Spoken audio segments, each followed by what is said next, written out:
sido profesor de la Universidad Nacional desde 1989 en temas constitucionales, teoría del Estado y derechos humanos, y ha sido profesor visitante en muchas universidades. También fue magistrado auxiliar de la Corte Constitucional y perito de la Corte Interamericana.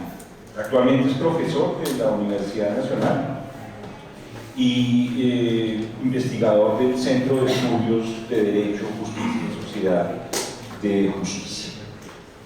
Profesor Rodrigo, muchas gracias por aceptar nuestra invitación y toda la palabra.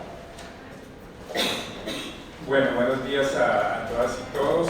Quiero agradecer a los organizadores, al Departamento de Ciencias Humanas de Ciencias Políticas de los Andes, a la JEP y obviamente al Departamento de Filosofía, a Luis Fernando en particular por esta invitación. Es un gusto participar en esta conversación. Comparto con Rodolfo que es un tema y un enfoque extremadamente importante, porque el campo de la justicia transicional a veces queda colonizado por abogados y pragmáticos, siendo que ahí hay unas discusiones filosóficas implícitas o explícitas enormes. Entonces tratar de clarificar esas discusiones filosóficas yo creo que además ayuda a la práctica del campo de justicia transicional. Yo no soy para nada filósofo, soy un simple aficionado. Creo que todos como ciudadanos tenemos una cierta filosofía, pero no me considero para nada un experto en temas filosóficos, pero sí conozco bastante el tema de justicia transicional, en el que he estado metido por algunos años a nivel práctico en discusiones jurídicas y políticas. Y lo que yo he querido en esta presentación es reflexionar sobre lo que yo creo que es un dilema estructural del campo de la justicia transicional. Lo que voy a decir no es para nada una novedad, es algo que han dicho muchas otras personas, pero que quisiera tratar de, digamos, dilucidar un poco mejor y de aterrizar a discusiones contemporáneas y a discusiones colombianas. Y es la idea de que el campo de justicia transicional está atravesado, entiendo por campo, digamos, un poco entre mezcla de campo académico y el campo en el sentido de Bourdieu, de unas situaciones donde hay actores, relaciones de fuerza y disputas, pero que también es un campo jurídico, una especie de derecho, y un campo académico. Tiene como esas dimensiones. Y entonces yo creo que ese campo está atravesado por una tensión entre perspectivas deontológicas y perspectivas consecuencialistas. Deontológicas cercanas como a un utilitarismo democrático, y consecuencialistas, consecuencialistas cercanas a una especie de utilitarismo democrático y deontológica ligada al deber de castigo y a los derechos de las víctimas. Y obviamente todos sabemos que en filosofía, digamos, hay tensiones muy fuertes entre perspectivas deontológicas y perspectivas consecuencialistas. Hay autores que han tratado de superar o considerar que esas visiones son armónicas, como Richard Hart, como Parfit y yo creo como Amartya Sen, pero en general se consideran como tensiones muy fuertes y en la práctica puede haber tensiones muy fuertes entre estas perspectivas. Entonces el interrogante es si esas tensiones hacen del campo de la justicia transicional un campo incoherente, contradictorio en sí mismo. Incluso había una autora que ha trabajado mucho estos temas que habla de un no campo por estas contradicciones internas tan fuertes, o si son tensiones no solo resolvibles sino productivas que pueden llevar a una mejor reflexión de los dilemas de justicia en contextos transicionales. Y para desarrollar eso, para desarrollar esa idea voy a abordar varios puntos. Voy a empezar por recordar muy brevemente la génesis del campo de la justicia transicional, un poquito de la historia muy breve. En el libro que está por ahí, hay mi artículo es sobre esa idea. Y cómo desde el origen esa tensión entre perspectivas deontológicas y consecuencialistas aparece. Entonces voy a ver ese origen, luego voy a ver la idea de la supuesta superación de esas tensiones, es decir, como una ortodoxia en el campo de la justicia transicional, en especial en las perspectivas de Naciones Unidas o de ciertas visiones. Dicen, no, la tensión justicia y paz ya no existe, eso ya fue superado, no puede haber paz ni democracia sin justicia, punto. Y yo creo que eso es profundamente errado, que uno debe buscar compaginarlos, pero mostraré en un tercer punto la persistencia de las tensiones y la idea de que es un campo.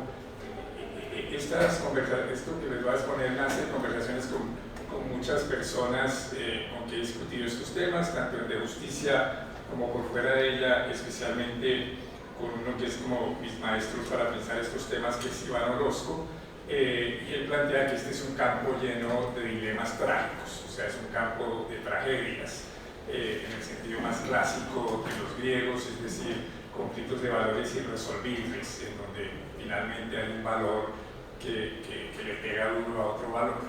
Entonces, la persistencia de esas tensiones y luego la posible salida, que es reconocer las tensiones, pero tratar de encontrarles salidas productivas, y eso tiene consecuencias prácticas en cómo, al interpretar el alcance de los deberes, el alcance de la dimensión deontológica, yo creo que a veces se tiende a absolutizar, y yo creo que es un alcance más restringido, la importancia de los contextos, la importancia de las dimensiones procedimentales de la justicia transicional, en el sentido de que en dilemas trágicos a veces la manera de salir de ellos es a través de un buen procedimiento. Eso es lo que, y terminaría con algunas conclusiones, eso es lo que voy a exponer en estos minutos. Entonces, la génesis, la palabra y el campo de la justicia transicional, la expresión justicia transicional es relativamente nueva, es de los años 90. Si uno, pues, yo hice alguna vez ese ejercicio con Ngram Viewer de Google, que es rastrear expresiones y palabras, y antes de mediados de los 90 no aparece, simplemente no existe la expresión justicia transicional, es nueva. Algunos autores dicen que es una expresión nueva, pero para fenómenos muy viejos, que es la idea de John Elster, que la remonta incluso a la Grecia antigua, y dice cosas, como siempre dice John Elster, muy interesantes. Yo creo que ahí Elster está profundamente equivocado, que ese campo, esa expresión es nueva porque el campo es nuevo.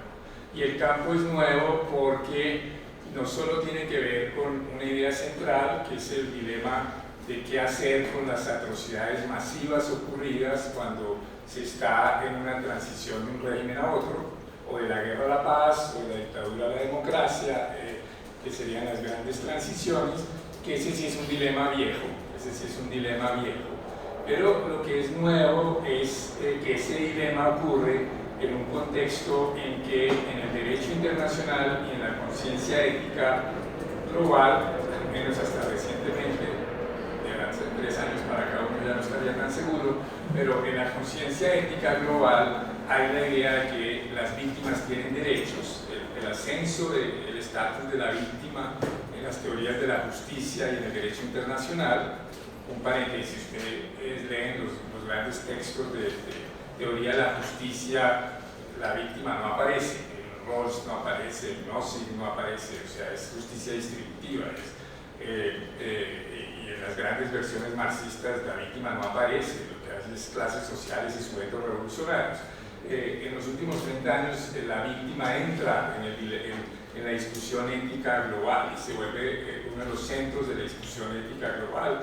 Incluso los movimientos sociales prefieren ahora hablar de reparaciones históricas más que de transformaciones revolucionarias. Es un cambio fundamental. Y ese cambio fundamental entra en el derecho internacional. Hoy puede uno discutir el alcance de los derechos de las víctimas, hasta dónde llegan, pero salvo algunos autores, yo diría que hoy es pacífico en el derecho internacional que las víctimas de atrocidades masivas tienen derechos. Los derechos a la verdad, justicia, reparación y garantías de no repetición, pues el ascenso de ese elemento. Y el segundo elemento es el ascenso del deber de castigo, lo que llaman los gringos, los anglosajones, el duty to prosecute, o sea que hay un deber de sancionar ciertas atrocidades que tiene su origen lejano en Nuremberg, que entra un poco en hibernación durante la Guerra Fría y que en los años 90 se vuelve a reforzar. Entonces tiene sentido que surja un campo especial, porque quiere decir que ya las transiciones no se pueden hacer como antes, no se pueden hacer como los franceses hicieron la transición de las guerras de religión con el edicto de Enrique IV, el edicto de Nantes, que en general uno lo recuerda por la idea de tolerancia, pero el artículo 1 y 2 de ese edicto dice: tenemos que olvidar todo lo que pasó en esos periodos. Es más, prohíbe el que me lleve un caso ante los jueces, no voy a perseguir el caso, voy a perseguir al que lleve el caso. O sea, como un deber de olvido, o sea, eso. O las transiciones como la española, que funcionó bien, pero como que eso ya no tendría estatus en el derecho internacional. Pero hace 40 años tenía estatus, por eso nadie cuestionó jurídicamente la transición española. Pudo haber grandes políticos, pero nadie la cuestionó jurídicamente, era una decisión soberana del Estado. No se le olvide que aquí hubo víctimas, tienen derechos, y aquí hubo gente que cometió cosas terribles y ojalá podamos castigarlos, que haya una tensión muy fuerte, y yo creo que hay que reconocerla. Y si uno la reconoce, y ahí entro al tercer punto, uno reconoce que hay dilemas trágicos y que hay contextos distintos. Que hay dilemas trágicos y ese es un texto muy lúcido de Iván Orozco, que se llama, algo así como, es un libro de hace unos 20 años, que se llama algo así como Los límites de la conciencia humanitaria, en donde más o menos decía, con el ascenso del deber de castigo y el mundo de derechos humanos asociado al deber de castigo, en la idea de la lucha contra la impunidad, lo que uno llamaba el mundo humanitario se fracturó entre los hacedores de paz y los hacedores de justicia. Antes como que iban juntos.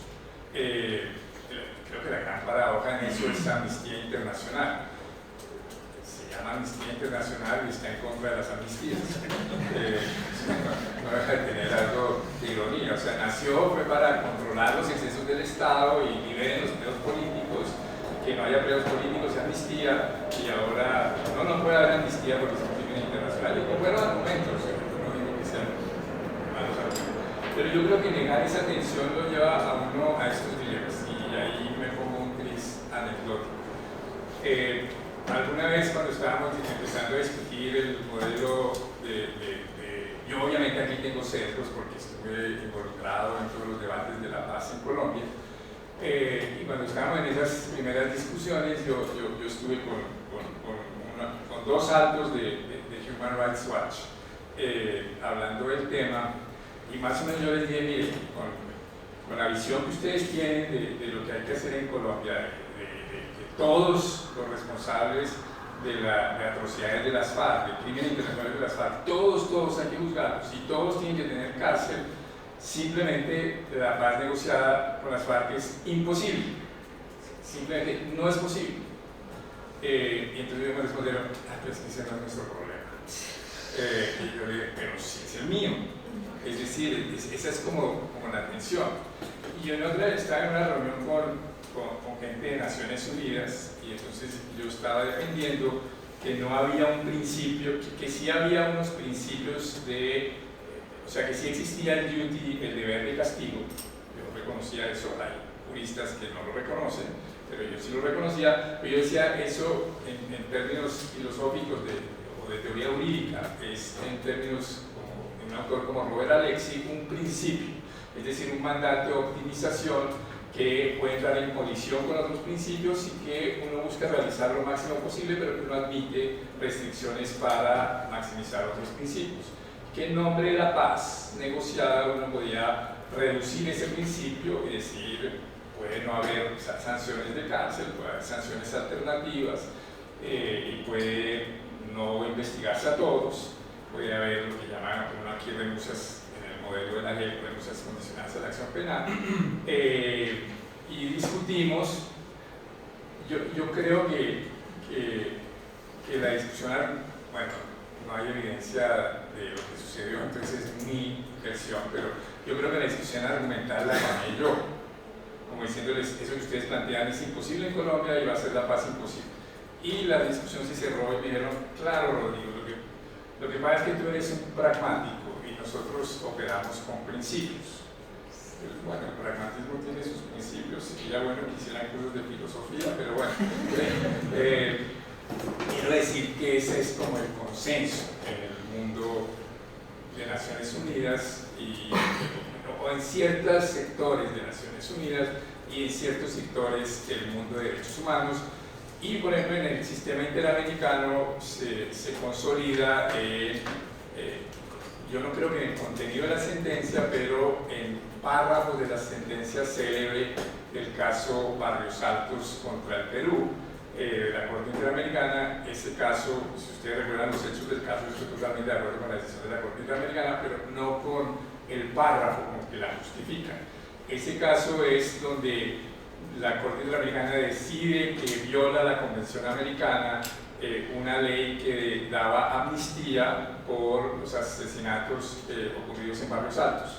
Era un sitio en Lima donde el grupo paramilitar de Fujimori, Colina, había asesinado a una gente y él se había dado una autoamnistía. Entonces yo estoy totalmente de acuerdo, eso, una autoamnistía ahí, digamos, es flagrante violación de los derechos de las víctimas, el deber de investigar y sancionar graves violaciones de derechos humanos. Pero de ahí sacó un párrafo que luego empezó a navegar en varias sentencias de la Corte, que más o menos decía, es imposible cualquier reducción de la punibilidad, cualquier prescripción, cualquier amnistía, cualquier medida que impida investigar cualquier violación grave a los derechos humanos y sancionarla de una manera proporcional. Yo creo que eso es totalmente equivocado. Es como la maximización de lo deontológico, olvidando la dimensión utilitaria, y esa dimensión utilitaria lo que implica es que hay dilemas trágicos, que en un determinado momento yo tengo que decir, oiga, me arriesgo a buscar más justicia, a riesgo de hacer más difícil la paz, pero me arriesgo porque es que tampoco podemos dar tanta impunidad, pero me arriesgo, pero sé que estoy poniendo en riesgo un valor también muy importante que es la paz, o una paz negociada. Piensen ahorita, por ponerlo de alguna manera, qué tal que el costo de una transición democrática en Venezuela sea, bueno, una amnistía, pero salvo estos 10 que vamos a juzgar. Y que uno dijera, no, hay que juzgar a todos los responsables del régimen venezolano que estuvieron involucrados en crímenes de lesa humanidad. Y dice, bueno, suerte con su transición. No creo que sea posible. Entonces, como que hay unos dilemas trágicos. Entonces, siempre los modelos de justicia tradicional serán insatisfactorios. Siempre. Por eso Pablo de Gres lo llama justicia imperfecta para tiempos radicalmente imperfectos. Porque si uno tiene no 20 desapariciones, no 100 desapariciones, sino miles o cientos de miles de desaparecidos, o millones de desplazados, o cientos de miles de asesinados como en Colombia, pues pensar que uno puede, incluso con el mejor sistema judicial del mundo y sin los dilemas de una paz negociada, hacer justicia a todo el mundo, es imposible, y menos en un contexto transicional en donde hay enormes dificultades, enormes tareas y hay que lograr una paz negociada. Entonces uno reconoce esos dilemas y reconoce esa tensión, reconoce la tensión y persiste la tensión en el campo de la justicia transición. Con eso entro al último punto. Si uno reconoce la tensión, dice, justicia tradicional está atravesada por una tensión entre una dimensión consecuencialista, no me atrevo a decir utilitaria porque es como un consecuencialismo de la paz, el Estado de Derecho y la democracia. Bueno, Bentham y Stuart Mill dirían, claro, pues que la paz en el Estado de Derecho y la democracia pues es la mayor felicidad para todo el mundo, pero no me quiero meter en ese debate, sino digamos un consecuencialismo pro democracia. Hacemos esto y lo hacemos en la medida en que favorezca al máximo el paso a la paz, a la democracia y al Estado de Derecho, y garanticemos y evitemos la recurrencia de las atrocidades, la garantía de no repetición. Una de las formas de superar la tensión y volverla deontológica, que tiene algo de raro, pero está tan consolidada que cuando uno lo plantea lo miran a uno raro los colegas de derechos humanos, es la noción del derecho de las víctimas a no repetición. Ese derecho es rarísimo. Ese derecho surge de un traslado de lo que sucede en el derecho internacional entre estados al campo de los derechos humanos, y luego a uno le suena muy bien. Yo soy activista de derechos humanos, porque como activista de derechos humanos a uno le permite pedirle una cantidad de cosas a los jueces que si no existiera el derecho a las garantías de no repetición no podría pedirles. Yo no solo quiero que reparen mi víctima, es que yo quiero que usted desarrolle una política contra estas cosas como garantía de no repetición, y eso está bien, pero si ustedes lo piensan bien, las víctimas tienen derecho a la no repetición, o ese es un problema social, pero las víctimas, uno diría, tendrían derecho a la no repetición contra ellas, pero tienen derecho a la no repetición frente a terceros. Que tenga la nobleza de pedirlo y decirle, a mí no me importa lo que me ocurrió, quiero que no le pase a otros. Eso es una actitud ética bella y elogiosa, pero volver es un derecho, es como para eliminar la tensión entre ontología y utilitarismo, y consecuencialismo. Hace parte del derecho a las víctimas las garantías de no repetición. Yo creo que son dos cosas totalmente distintas. Lo uno es un tema global colectivo, lo otro son los derechos de víctimas individuales y colectivas, que ahí sí es más claro. Yo quiero que se haga justicia en mi caso, quiero saber la verdad en mi caso, y quiero saber obtener las reparaciones para yo reconstruir mi proyecto de vida. Entonces, por eso creo que hay que reconocer la persistencia y esos dilemas trágicos. O en otros uno puede considerar que se dio demasiada, se flexibilizó demasiado el deber de castigo y hubo demasiada impunidad por lograr la paz, y que eso es inaceptable. Y siempre habrá esas controversias, siempre la habrá, en contextos complejos. Es inevitable esa controversia. Entonces, dada esa controversia, y con eso entro al último punto, ¿qué hacer? ¿Cómo manejar esa tensión y esa controversia? Y yo creo que la alternativa es reconocer la tensión, pero no verla como que eso genera unas contradicciones irresolvibles en el campo, sino que genera una tensión que uno puede tratar de manejarla e incluso volverla productiva. Un ejemplo de volverla productiva es, en esa tensión surgió la idea de sanciones propias, y esa idea de sanciones propias puede ser productiva incluso en el derecho ordinario. Es como la apuesta de Rodolfo, es como una forma de que uno dice, mire, si para los crímenes más atroces no recurrimos a la cárcel, sino a sanciones de tipo restaurador, porque para los crímenes ordinarios no pensamos lo mismo. Tendría mucho sentido. Entonces es como una forma, pero eso no surgió porque en el proceso de paz se estuviera pensando en cómo vamos a hacer este proceso de paz para que reformule el derecho penal general. No sé, ¿cómo salimos de este dilema que las FARC, cárcel, no aceptan? Simplemente no, o sea, no, si vamos a ir a la cárcel, seguimos en la guerra, porque la cárcel para nosotros, no porque le temamos a la cárcel, sino porque la cárcel para nosotros es la humillación del guerrero, y un guerrero no se humilla. Entonces tiene que ser otro modelo. Y ahí surgió creativamente, yo no era favorable, pero surgió creativamente el modelo de sanciones propias.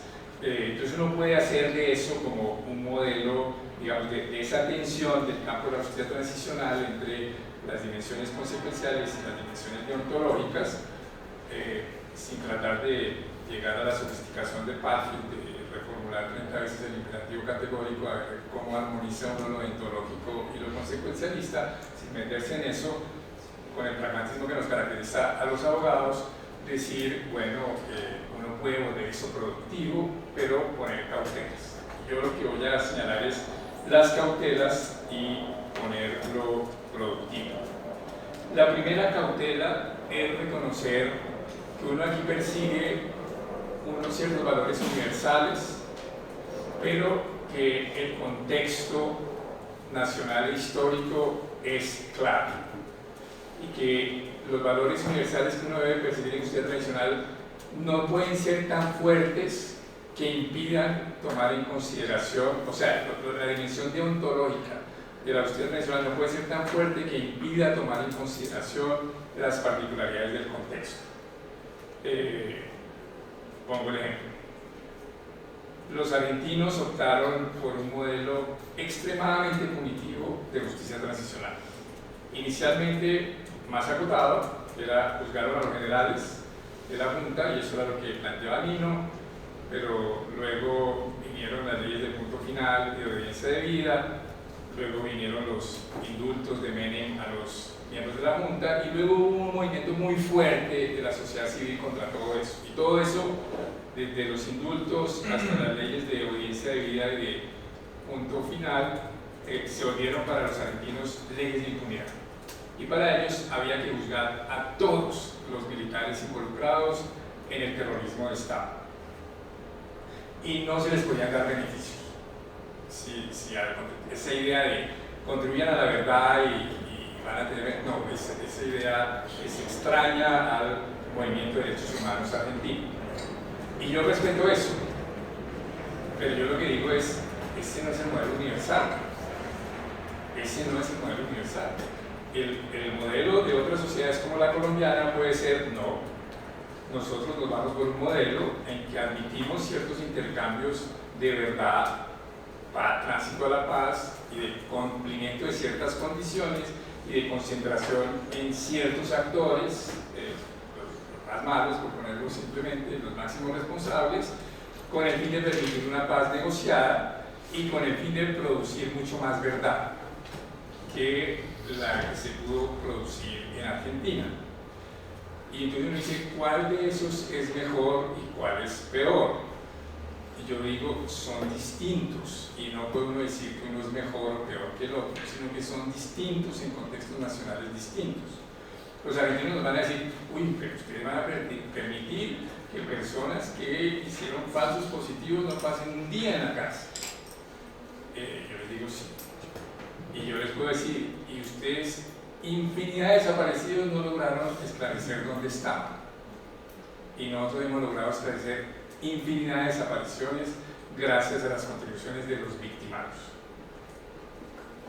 Y ustedes además derrotaron el régimen militar. O sea, el régimen militar se derrumbó. Nosotros pactamos con la guerrilla. La debilitamos, pero se pactó con la guerrilla. Estos son contextos distintos. Nosotros no les vamos a imponer a ustedes nuestro modelo de justicia tradicional, ustedes no nos van a imponer el nuestro. Entonces es esa tensión, nuevamente por citar a Iván, entre universalismo y contextualismo. Y si uno toma en serio la relación entre universalismo y contextualismo, entonces segundo, la dimensión deontológica tiene que ser más débil. La dimensión deontológica de la justicia tradicional debe ser más débil. ¿Qué es lo que yo creo? Que el error que ha cometido hasta ahora, yo espero que cambie, en un caso en donde podría cambiar, la Corte Interamericana y que han cometido Human Rights Watch y Amnistía Internacional, es en el fondo trasladar los estándares de casos aislados en sociedades bien ordenadas a justicia transicional o a ciertas experiencias de justicia transicional, volverlas el modelo universal, olvidando el contexto. Entonces, por ejemplo, si en una democracia más o menos sólida de pronto hay una oficina de inmigración que decide enmascararse y capturar gente en las calles y de pronto matar a uno u otro. Eso parece que no sucede en ninguna democracia, ¿cierto? Pero supongamos que en una democracia consolidada eso sucediera, uno diría, no hay ninguna razón para que todos los responsables de eso, todos sean sancionados, todas las víctimas sean integralmente reparadas y toda la verdad sea esclarecida judicialmente. Son esos casos hay que esclarecer. Pero cuando uno traslada eso a violaciones masivas en contextos transicionales entre otras tareas que realizar, el estándar no puede ser el mismo. El estándar a mi juicio tiene que haber algo de justicia. Y para que esa justicia sea significativa, lo lógico desde Carlos Santiago mínimo, y es lo que está en el marco jurídico para la paz en Colombia, y es lo que hace la Corte Penal Internacional, usted tiene que concentrarse en los máximos responsables. Si usted de ahí quiere bajar más, esto es una opción nacional, pero yo no creo que debería ser un estándar internacional. Lo segundo, tiene que haber todos los esfuerzos más serios de esclarecimiento. Ahí uno podría decir, no hay muchas razones para no hacer todos los esfuerzos de esclarecimiento, pero no tiene que ser esclarecimiento obligatoriamente judicial. Y tiene que haber dimensiones robustas de una reparación. Por ejemplo, otro error ahí es creer que en casos de justicia tradicional uno aplica el estándar de reparación integral. O sea, uno reparar todos los conceptos de daño. Yo creo que eso es un error. En casos de justicia tradicional uno hace reparaciones masivas y tarifadas. Es decir, para todas las víctimas de desaparición forzada, esto es lo que van a recibir. Eso es lo que yo puedo dar y eso es lo que puedo dar masivamente. No, pero es que a mí esa desaparición me ocasionó este daño. Mire, esta es la tragedia de la justicia transicional. No, esa parte no se la puede reparar. Entonces, esa es como para mí la dimensión. Tiene que haber esfuerzos de no repetición. Y en ese sentido, yo sigo mucho a Pablo de Grey. En ese sentido, esos 4 pilares, garantías de no repetición, búsqueda de la verdad, digamos, no solo esclarecimiento, sino también reconocimiento público de la verdad de lo ocurrido, que algunos le añaden memorialización, puede tener razón, rendición de cuentas de los victimarios y reparación. Todos tienen que tener como un esfuerzo de marcha colectiva, no simultánea, pero un enfoque de lo que llaman algunos holístico, o sea, que uno trabaje en todas esas dimensiones, porque logrando trabajar en todas esas dimensiones, esa justicia tradicional, que es justicia radicalmente imperfecta, es lo menos imperfecta posible en un contexto transicional. Si las víctimas solo les dan reparación material, dice Pablo de Grey, van a ver eso como dinero ensangrentado, dan plata para que no se persiga a los victimarios. Si solo se persigue a algunos victimarios, van a decir chivos expiatorios. Si se hace una comisión de la verdad, pero no hay nada, dicen una verdad inútil. Pero si todo se articula y ellos ven esfuerzos por garantías de no repetición, hay esfuerzos serios por reparación, hay esclarecimiento y hay mecanismos de juzgamiento, al menos de los máximos responsables, eso puede dar una sensación de justicia o una emoción de justicia. Que todas las víctimas se van a sentir satisfechas, obviamente que no, porque aquí estamos enfrentando lo irreparable. Pero eso es lo que se puede lograr en el campo de la justicia transicional. O sea que, como yo lo veo, es que la justicia tradicional es un esfuerzo en esas tensiones de lidiar en la mejor forma posible en contextos difíciles con dilemas en cierta forma irresolvibles, pero que uno busca acomodarlos.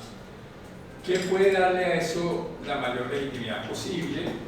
Y ahí yo creo que entra, no solo porque murió hace pocos días, pero una cierta dimensión habermasiana, es decir, que ahí lo procedimental puede. Que uno logre hacer eso de una manera lo más transparente posible, que haya un cierto procedimiento deliberativo y de discusión pública que permita determinar por qué ciertas decisiones se tomaron y no otras, sin que eso logre el consenso racional de todos los afectados. Es un ideal demasiado fuerte en un contexto transicional, pero que uno vea esos esfuerzos, yo creo que eso hace que se logre una justicia razonable en tiempos imperfectos. Y yo creo que eso era y con eso termino, eso era lo que estábamos logrando en Colombia en 2016. Eso era lo que estábamos logrando en Colombia, pero ahí se manejaron muy mal el plebiscito, se manejó muy mal el posconflicto o el posacuerdo, y tenemos esa situación que dijo Rodolfo, que yo comparto en parte, con un matiz. Yo soy un poquito más de la opinión de Hernando Gómez Buendía, esto es polémico, pero yo creo que el conflicto armado político en Colombia prácticamente se acabó con la negociación con las FARC. El gran conflicto armado político. Lo que queda es actores armados regionales con economías criminales, pero que no plantean ese desafío al Estado. Y yo creo que hay que reivindicar eso para darle fuerza y dimensión a lo que se logró en el 2016. Pero claro, una de las cosas cuando uno hace la justicia tradicional entendida como debilito el nivel de castigo y lo concentro a cambio de otras cosas, lograr más verdad, lograr más reparación, pero a cambio de otros valores mayores, lograr la transición democrática o la paz, es que cuando uno no logra eso, pues le van a exigir más, se dio demasiado. Y yo creo que, Rodolfo, que es en el dilema en que ustedes están. El dilema en que ustedes están es que yo creo que ahora les están exigiendo demasiado en términos de justicia, porque la gente siente, como no hubo la gran paz, al menos sean bien duros con los más criminales, pero yo no estoy seguro que esa sea la buena apuesta, porque podríamos correr el riesgo de perder lo logrado en el acuerdo de 2016. Bueno, eso era lo que quería compartir con ustedes. Muchas gracias.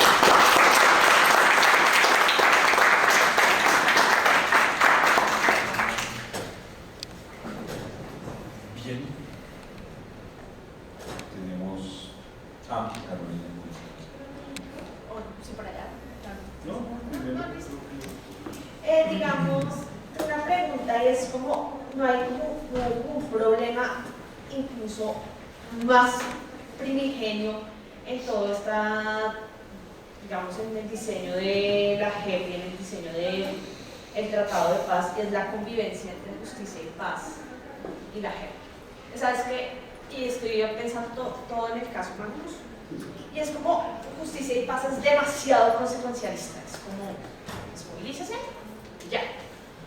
Y pues la JEP trata, por ejemplo, de conciliar como la tensión entre la cuestión consecuencialista y deontológica, por ejemplo, con lo de la sanción propia.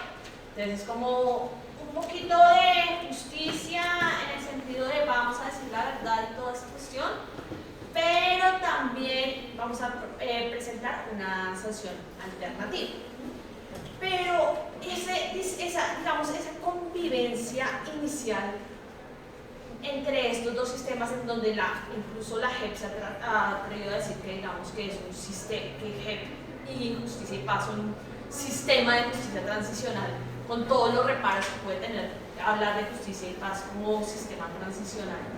Y como que ese sea uno de los primeros conflictos y que, digamos, se complejizó aún más con el caso Mancuso, cuando se trató de ingresar a Mancuso a la JEP y hubo todos estos 4 fallos sí, no, como una parte sí, otra parte no, y después como que la Corte Constitucional, cuando dice no entra, reafirma aún más la tensión y todo, digamos, como ese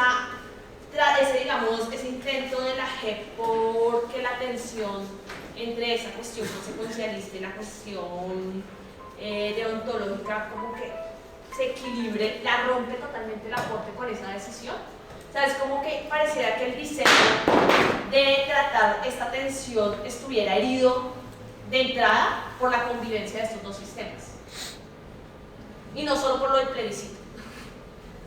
Si me permites, Rodrigo, voy a dar paso a otra pregunta para que puedas. De acuerdo. Más.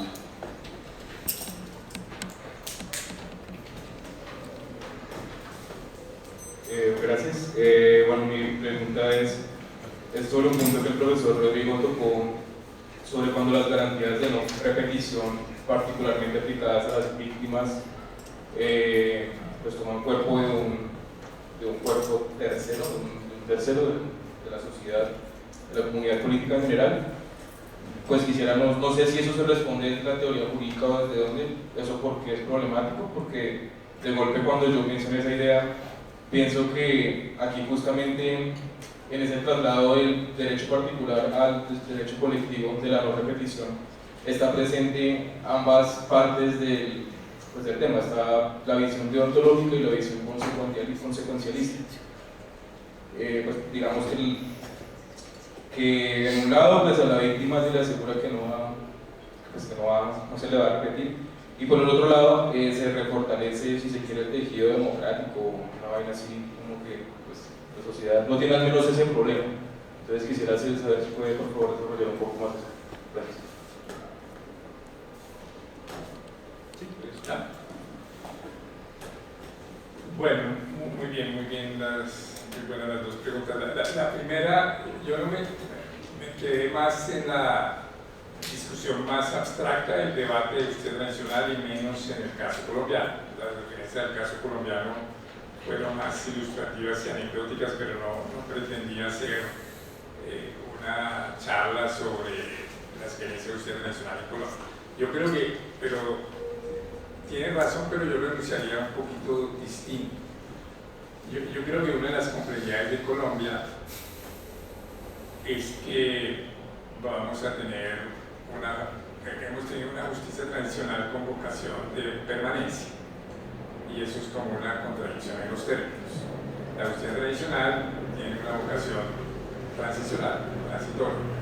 Puede ser larga, pero es transitoria en un doble sentido, que coge un conjunto de hechos y se refiere a ese conjunto de hechos. Y usualmente, cuando nació, eran hechos del pasado, eran incluso ya ocurridas las transiciones. Por eso hablan algunos de justicia post-conflicto, o Nino habla mucho de justicia retroactiva. Es decir, ya en Argentina no había desaparecidos cuando pues, se inventa la justicia transicional en Argentina, había caído la dictadura y digamos, no había violaciones graves a los derechos humanos. Entonces era mirar por el pasado qué hacemos. Y esa es la expresión que se usaba a veces en Alemania, de cómo tratar el pasado. En Colombia innovamos primero de intentar hacer justicia tradicional en medio del conflicto, que es la experiencia de Justicia y Paz. Nadie decía Justicia y Paz, podemos debatir si es justicia tradicional o no. Yo creía que es una forma de justicia tradicional que tiene cosas buenas, regulares y malas, pero nadie decía que acababa el conflicto. O sea, si se decía va a perdurar el conflicto porque es con un solo actor, y se sabía que seguían las FARC, luego con la apuesta del acuerdo de paz con las FARC, sí, muchos le apostábamos al fin del conflicto, pero entonces era una justicia tradicional no post-conflicto, sino para cerrar el conflicto. Entonces, es la justicia que ambienta la terminación del conflicto, y así está en el marco, incluso así quedó constitucionalizada en el marco jurídico para la paz. El marco jurídico para la paz es algo así como la justicia tradicional, es los esfuerzos por lograr la paz, satisfaciendo en el máximo posible los derechos de las víctimas. Es decir, no era post-conflicto, sino en el conflicto. Entonces eso ha hecho que nosotros tengamos, como escribió alguna vez Gonzalo Sánchez, una coexistencia de guerras y post-conflictos. Entonces, pues tenemos un presidente que surge de un post-conflicto, que es el presidente Petro, y tiene que enfrentar conflictos persistentes. Y eso genera una complejidad enorme, al menos por dos razones. La primera, porque la justicia transicional como nosotros la entendemos en Colombia, que es una flexibilización del deber de punición para satisfacer los otros derechos de las víctimas y poder lograr negociaciones. En otros países se entiende distinto, simplemente justicia retroactiva. En Argentina no hubo nada de flexibilización del deber de castigo, ni en Chile no hubo nada, sino es retroactiva. En nosotros tiene esa connotación. Con esa connotación, nuestro modelo tiene dos problemas o dos tensiones serias. Primero, con la justicia ordinaria. O sea, si uno es indulgente con, entre comillas, porque yo creo que a veces es más duro enfrentar a las víctimas como las enfrentó este coronel o las FARC.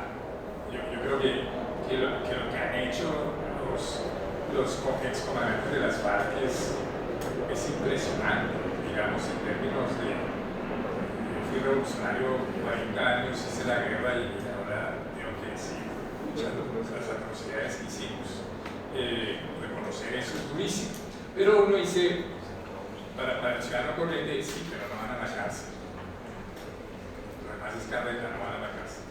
Y en cambio, si usted es un hincha de Millonarios y agrede a uno de Santa Fe, siempre es así. Son los de Millonarios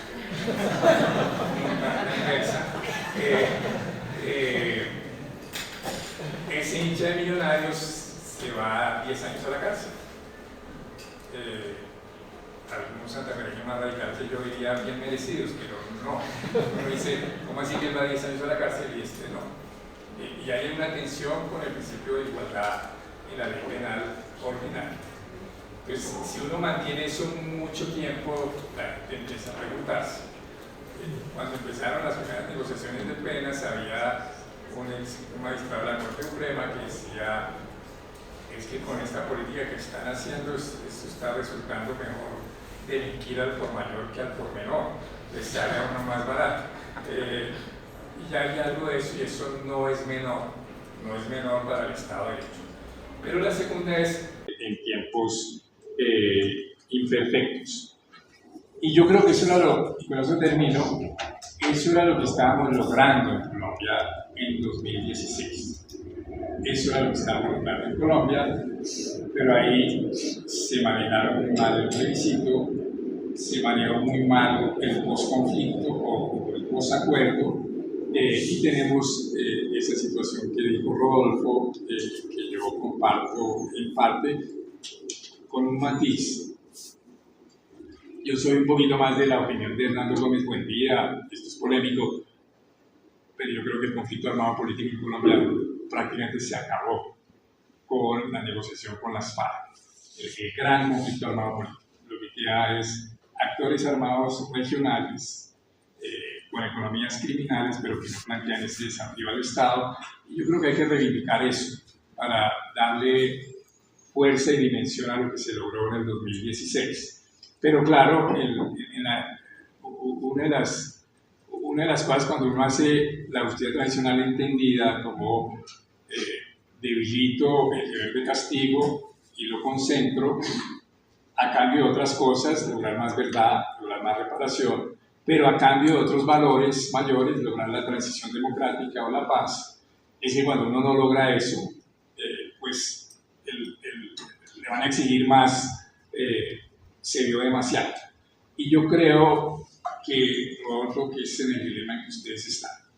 El dilema en que ustedes están es que yo creo que ahora les están exigiendo demasiado en términos de justicia, porque la gente siente, como no hubo la gran paz, al menos sean bien duros con los más criminales, pero yo no estoy seguro que esa sea la buena apuesta, porque podríamos correr el riesgo de perder lo logrado en el acuerdo de 2016.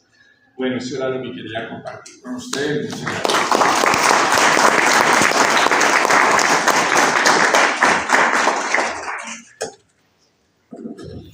Bien. Tenemos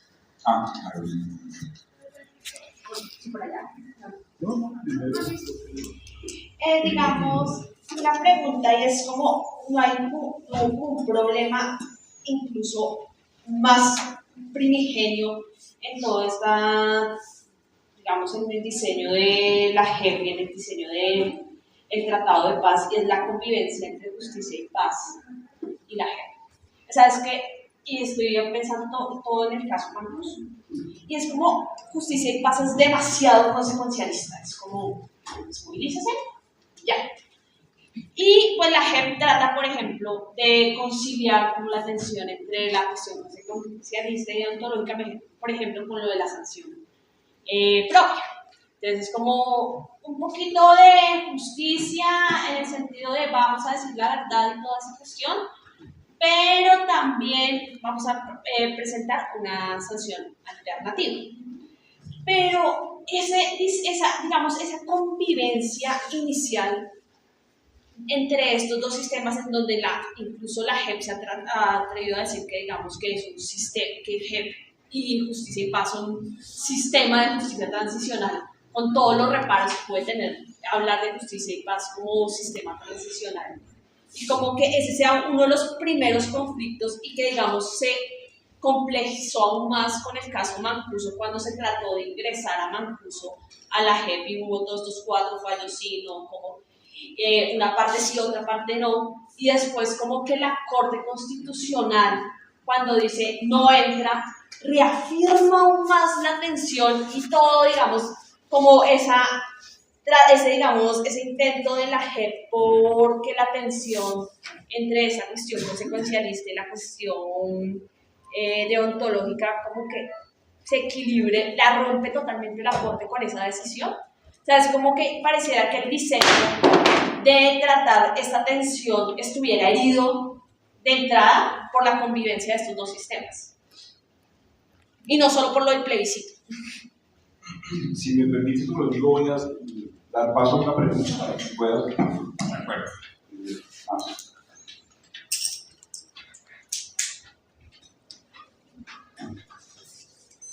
Gracias. Bueno, mi pregunta es sobre un punto que el profesor Rodrigo tocó sobre cuando las garantías de no repetición, particularmente aplicadas a las víctimas, pues toman cuerpo de un cuerpo tercero, de un tercero de la sociedad, de la comunidad política en general.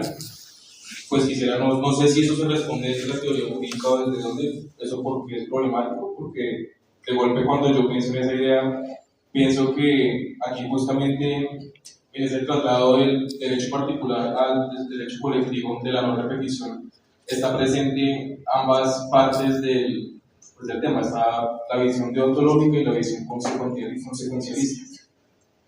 Pues digamos que en un lado pues a la víctima se le asegura que no se le va a repetir, y por el otro lado se refortalece, si se quiere, el tejido democrático, una vez así, como que pues, la sociedad no tiene al menos ese problema.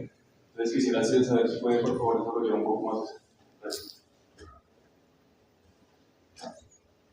¿Ya? Bueno, muy bien, muy buenas las dos preguntas. La primera, yo no me quedé más en la discusión más abstracta del debate de justicia tradicional y menos en el caso colombiano. Las diferencias del caso colombiano fueron más ilustrativas y anecdóticas, pero no pretendía hacer una charla sobre la experiencia de justicia tradicional en Colombia. Yo creo que, tiene razón, pero yo lo enunciaría un poquito distinto. Yo creo que una de las complejidades de Colombia es que hemos tenido una justicia tradicional con vocación de permanencia, y eso es como una contradicción en los términos. La justicia tradicional tiene una vocación transicional, transitoria. Puede ser larga, pero es transitoria en un doble sentido, que coge un conjunto de hechos y se refiere a ese conjunto de hechos. Y usualmente, cuando nació, eran hechos del pasado, eran incluso ya ocurridas las transiciones. Por eso hablan algunos de justicia post-conflicto, o Nino habla mucho de justicia retroactiva. Es decir, ya en Argentina no había desaparecidos cuando pues, se intenta la justicia tradicional en Argentina, había caído la dictadura y digamos, no había violaciones graves a los derechos humanos. Entonces era mirar con el pasado qué hacemos. Y esa es la expresión que se usaba a veces en Alemania, de cómo tratar el pasado. En Colombia innovamos primero de intentar hacer justicia tradicional en medio del conflicto, que es la experiencia de Justicia y Paz. Nadie decía justicia y paz, podemos debatir si es justicia tradicional o no. Yo creería que es una forma de justicia tradicional que tiene cosas buenas, regulares y malas, pero nadie decía que acababa el conflicto. O sea, sí se decía va a perdurar el conflicto porque es con un solo actor, y se sabía que seguían las FARC, luego con la apuesta del acuerdo de paz con las FARC, sí, muchos le apostábamos al fin del conflicto. Pero entonces era una justicia tradicional no post-conflicto, sino para cerrar el conflicto. Entonces, la justicia que ambienta la terminación del conflicto, y así está en el marco, incluso así quedó constitucionalizada en el marco jurídico para la paz. El marco jurídico para la paz es algo así como la justicia tradicional, es los esfuerzos por lograr la paz, satisfaciendo en el máximo posible los derechos de las víctimas. Es decir, no era post-conflicto, sino entonces eso ha hecho que nosotros tengamos, como escribió alguna vez Gonzalo Sánchez, una coexistencia de guerras y post-conflictos. Entonces, pues tenemos un presidente que surge en post-conflicto, que es el presidente Petro, y tiene que enfrentar conflictos persistentes. Y eso genera una complejidad enorme, al menos por dos razones. La primera, porque la justicia tradicional, como nosotros la entendemos en Colombia, que es una flexibilización del deber de punición para satisfacer los otros derechos de las víctimas y poder lograr negociaciones. En otros países se entiende distinto, simplemente en justicia retroactiva. En Argentina no hubo una flexibilización del deber de castigo, ni en Chile no hubo nada, sino es retroactiva. Nosotros tiene esa connotación. Con esa connotación, nuestro modelo tiene dos problemas o dos tensiones serias. Primero, con la justicia ordinaria. O sea, si uno es indulgente con, entre comillas, porque yo creo que a veces es más duro enfrentar a las víctimas como las enfrentó este coronel o las FARC. Yo creo que lo que han hecho los excomandantes de las FARC es impresionante, digamos, en términos de fui revolucionario 40 años, hice la guerra y ahora tengo que decir, las atrocidades que hicimos. Reconocer eso es durísimo. Pero uno dice, para el ciudadano corriente, sí, pero no van a la cárcel. Lo demás es carreta, no van a la cárcel. Y en cambio, si usted es un hincha de Millonarios y agrega a uno de Santa Fe, siempre es así. Son los de Millonarios que nunca regresa. Ese hincha de Millonarios se va 10 años a la cárcel. Tal vez un santafesino más radical que yo diría bien merecidos, pero no. Uno dice, ¿cómo así que va 10 años a la cárcel y este no? Y ahí hay una tensión con el principio de igualdad en la ley penal ordinaria. Pues si uno mantiene eso mucho tiempo, la gente empieza a preguntarse. Cuando empezaron las primeras negociaciones de penas, había un magistrado de la Corte Suprema que decía, es que con esta política que están haciendo, eso está resultando mejor delinquir al por mayor que al por menor, que sale a uno más barato. Y ya hay algo de eso, y eso no es menor para el Estado de Derecho. Pero la segunda es, uno puede decir, sí, yo acepto eso, pero es que mire lo que cerramos. No sé, yo acepto eso, pero se acabó la guerra económica. La gente dice, pues sí. El bien logrado fue tan grande que aceptamos eso. Cuando uno tiene una sucesión de justicias transicionales, esos dos temas se vuelven más difíciles. Y por eso yo creo que que ahorita estamos en un debate difícil, que fue el debate de la paz total. Si lo que hay es que normalizar procesos de negociación sin hablar de institucionalización. O sea, que con los actores que quedan lo que hay es negociaciones, pero no toda esta dinámica. Yo creo que con algunos se puede, con el MPN tal vez no, pero yo como dudo tanto de la voluntad de negociación del MPN. Entonces, no sé, ese va a ser el dilema de los próximos meses y años. Tu pregunta, sí, tienes razón. Por eso yo creo que o sea que yo he querido hacer el estudio, pero no lo he podido, demasiadas cosas, pero yo he querido hacer el estudio de cómo se fue volviendo un derecho de las víctimas el derecho a la garantía de no repetición. No es obvio, no es obvio. Y lo primero que uno ve es que hay, lo que digo es conjetura porque no lo he estudiado, pero creo que es una conjetura racional. Lo que se hizo es que se tomó del derecho internacional público los principios de relaciones entre los estados.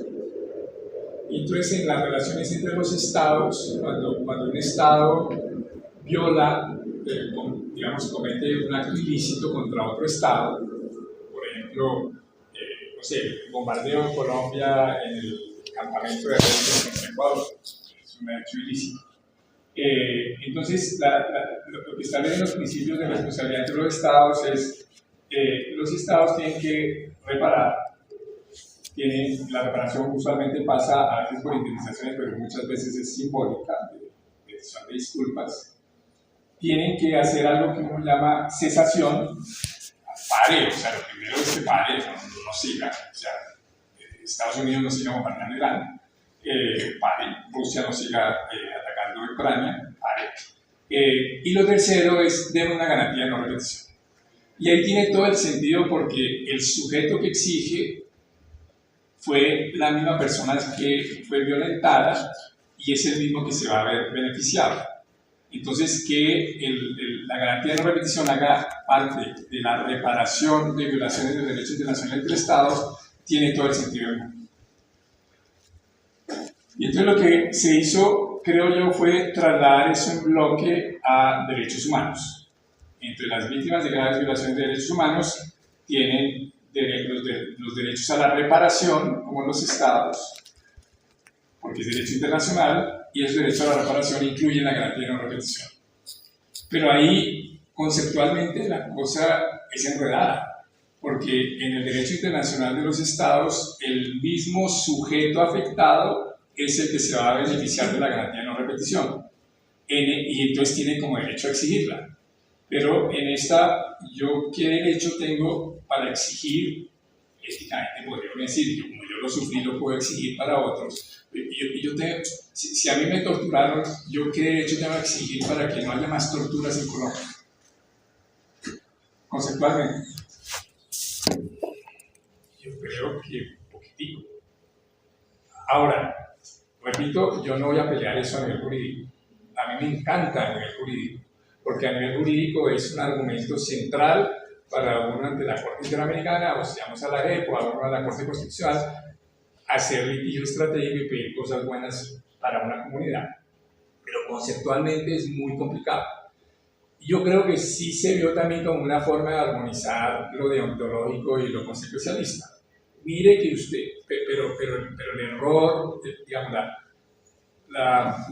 el desliz que genera es que genera esa idea que es muy fuerte en el movimiento de derechos humanos, del cual yo siento que hago parte, pero ahí me distancio, esa idea de que entre usted más satisfaga los derechos de las víctimas, más garantías de no repetición tiene. Y yo no estoy para nada seguro. No.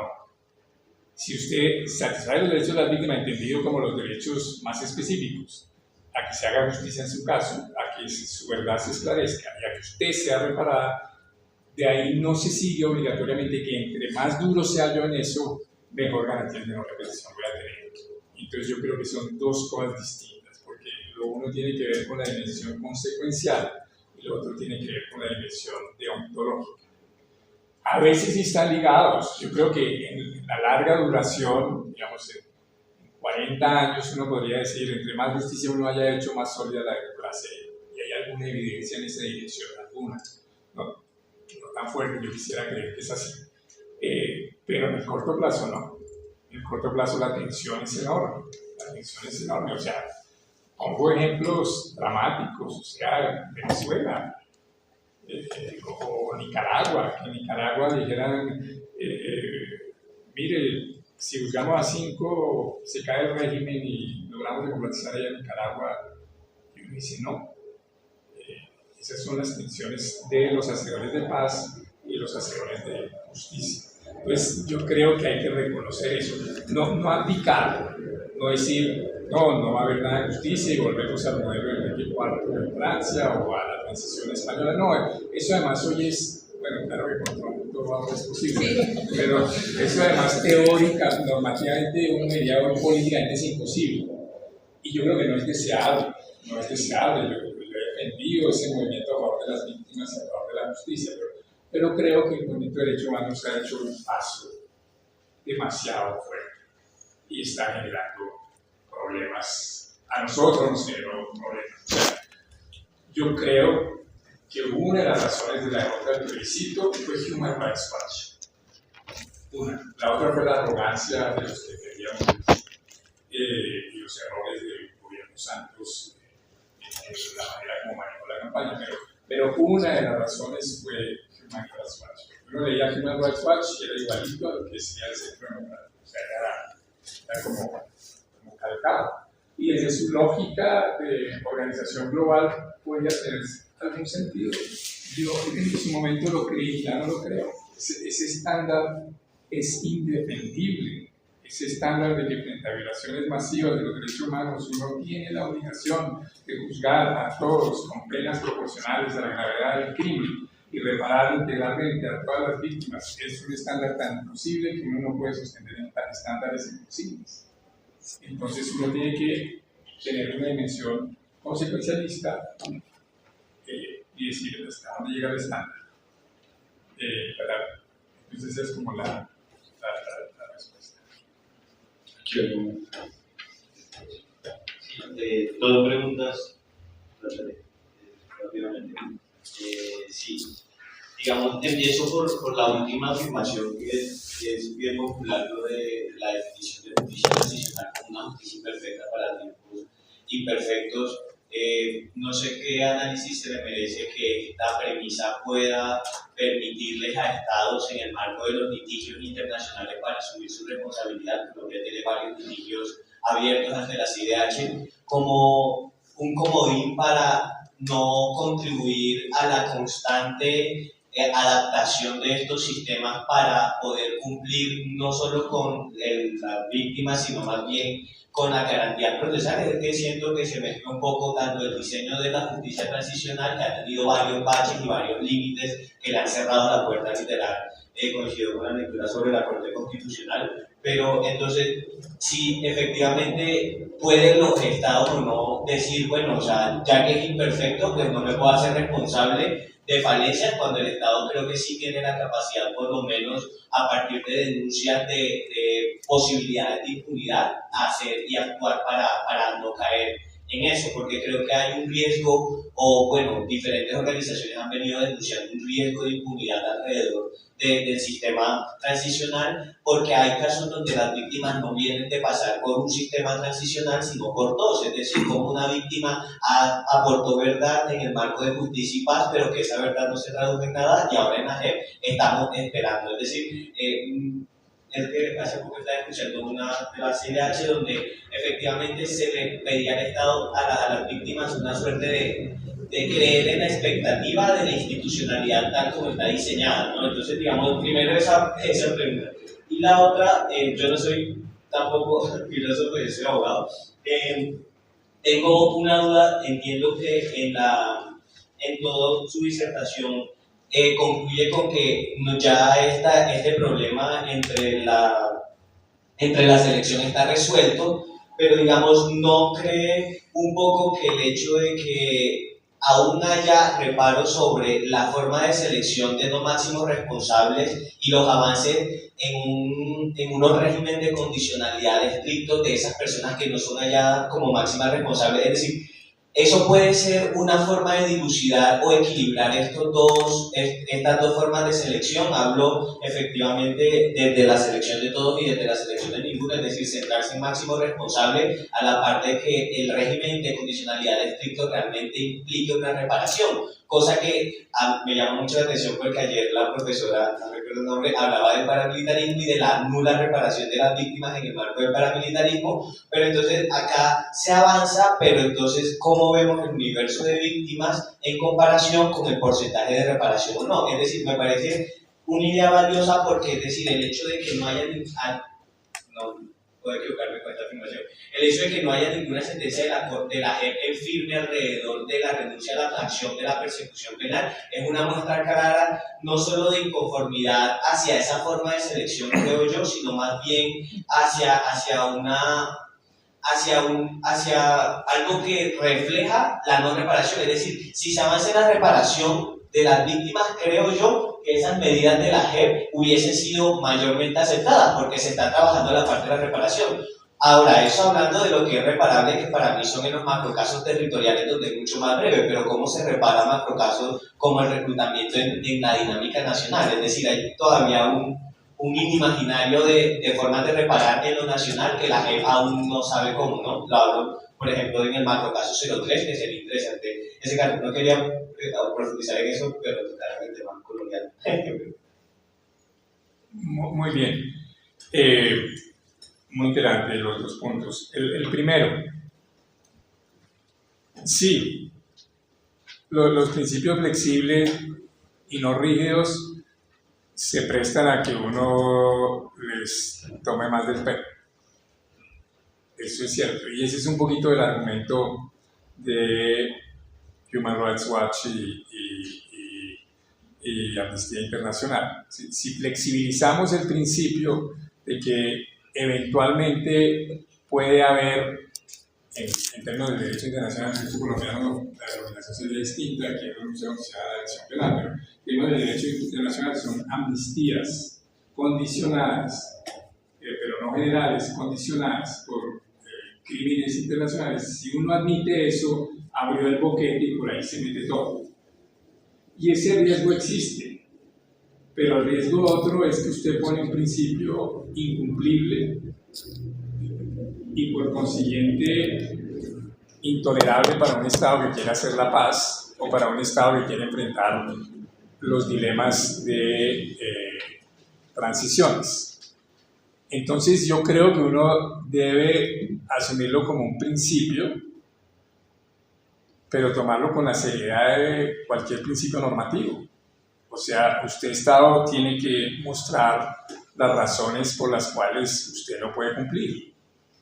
Pero yo no se lo vuelvo un deber absoluto. Y el otro elemento es que es un deber, se maximiza el deber de investigar y castigar, mientras que se es muy flexible con los otros deberes. Que es un poquito, bueno, pero usted qué ha hecho por la verdad, usted qué ha hecho por la reparación. No, yo me concentro en el deber de investigar y castigar. Y entonces ahí el movimiento de derechos humanos termina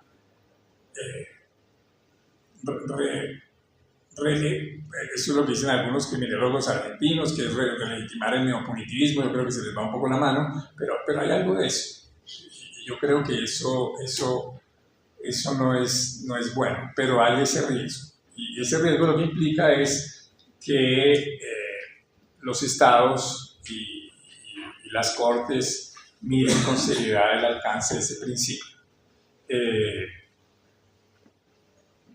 Pero sí, yo ahorita estoy en una audiencia en la Corte Interamericana y les dije eso.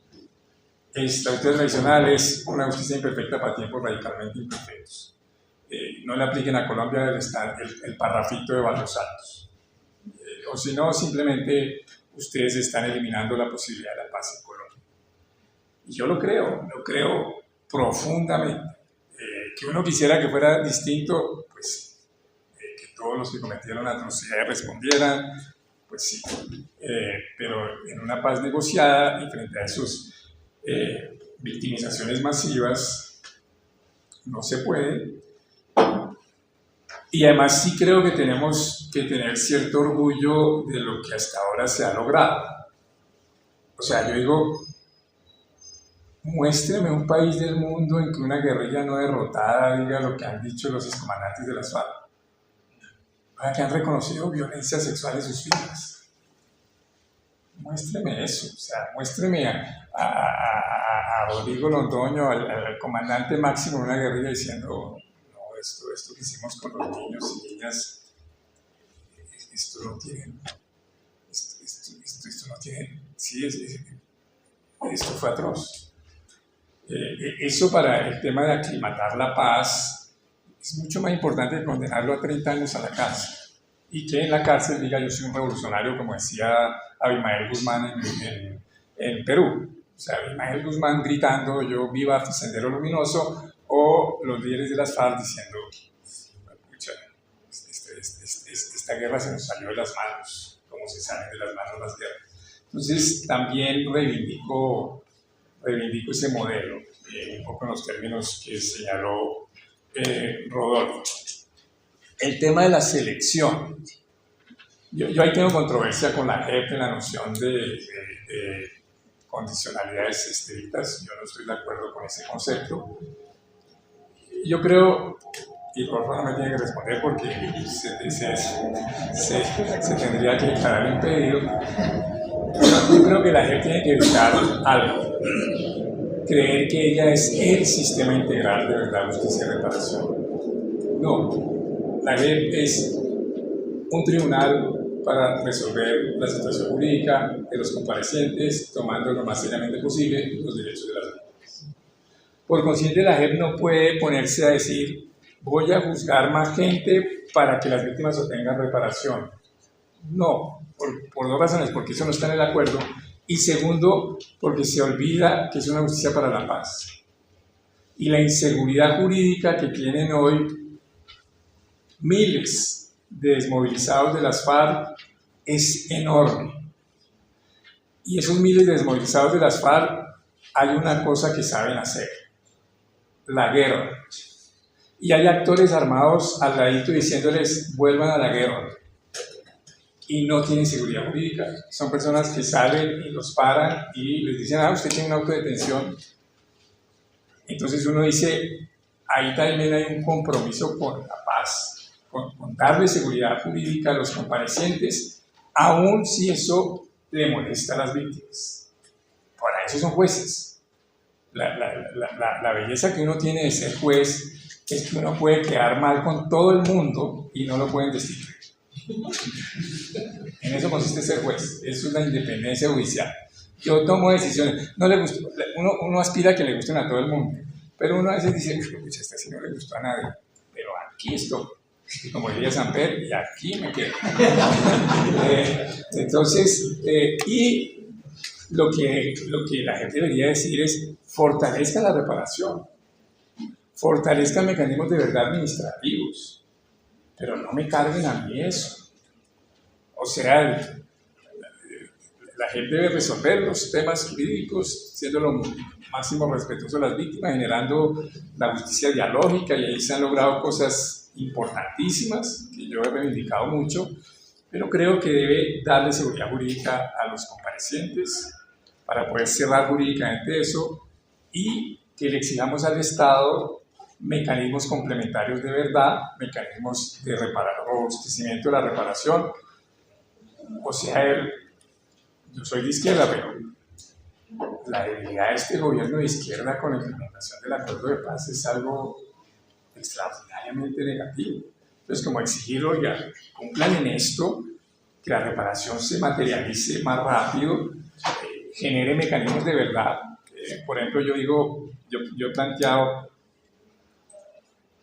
¿por qué no convertir el Centro Nacional de Memoria, que es un organismo gubernamental, en un organismo estatal pero no gubernamental? O sea, con la autonomía propia, por ejemplo, de una universidad, con un consejo directivo y que se nombre el director, y que muchos de los temas de verdad que hoy está tratando de resolver la JEP se resuelvan administrativamente por el Centro Nacional de Memoria. Ahí hubo una experiencia interesante con lo que llamaron la Ley 1424, que era la ley de acuerdos de verdad con los desmovilizados paramilitares. Si ustedes recuerdan, la Corte Constitucional y la Corte Suprema dijeron ellos no son delincuentes políticos, porque no están enfrentados al Estado, luego no se les puede dar indulto. Entonces se les generó una especie de principio de oportunidad a cambio de que aportaran verdad, pero la verdad no la aportaron ante jueces, sino ante el Centro Nacional de Memoria, y eso más o menos funcionó, Pues uno dice, ¿por qué no descargamos a la JEP por ahí? La JEP logra terminar su tarea en forma más rápida y en tiempo, y no tratando de sustituir a la Comisión de la Verdad en lo que no hizo y a las instancias de reparación en lo que no hizo.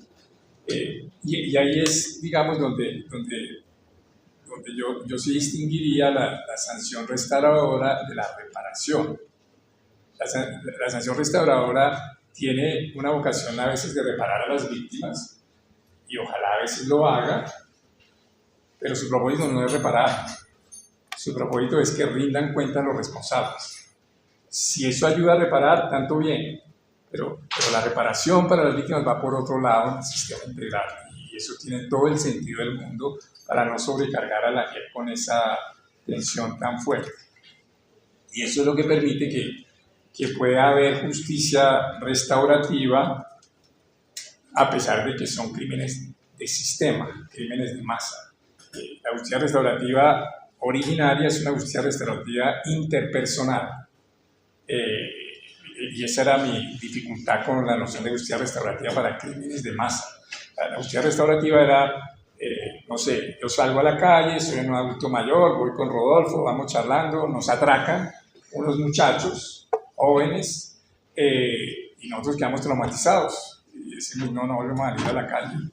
Y la justicia restaurativa era traer a esos jóvenes para que nos digan, no, vuelvan a salir, nosotros no lo volvemos a hacer, y se hace la cosa, y nos restauran, porque es interpersonal. Y ahí sí, la justicia restaurativa es reparadora. Pero la justicia restaurativa con crímenes de masa no puede pretender reparar a las víctimas. Eso va por otro lado. Lo que hace es que los victimarios puedan cumplir en forma más digna su reconocimiento de responsabilidad. En vez de estar durmiendo en una cárcel, estar ayudándole a algunas víctimas y estarle ayudando a la paz. Pues así es como yo veo. Bueno, muchas gracias. Les recuerdo que la tarde hay un espacio ahí para más preguntas, así que están invitados. Vamos a comenzar a las 2, un poco tarde. Y si quieren seguir de pronto conversando, yo reservé una mesa ahí en el CEITE, en el último piso, que hay un restaurante para profesores, un corrientacito muy básico, pero pues quien quiera ir nos puede. Sí,